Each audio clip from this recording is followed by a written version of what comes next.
पिठू तो हो सारी पिठू अल्प जस्ट बड़ा ररु चकुली बनवा भी हेले अल्प माने देखु ये बड़ा रहा दरकार सरू चकुली रहा आपण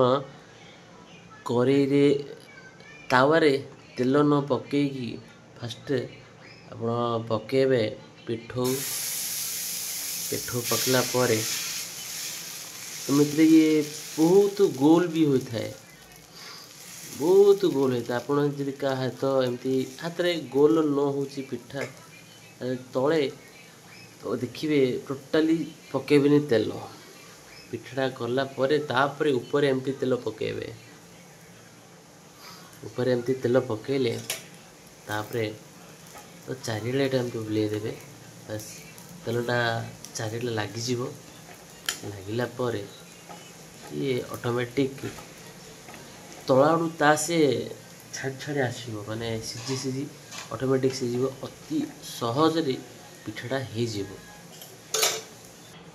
तो ये हो सारे आपको काढ़ा उल्टेबा चकुलीटा केते सरू हो पूरा सरू हो बहुत सरू हो पूरा सूता भली पूरा सरू हो चकुली आप एमती बनातु देखिए मैंने पूरा सरू चकुली मटन सहित हो जेकोसी भी तरकारी हो अति तो मटन सहित भल लगे नचेत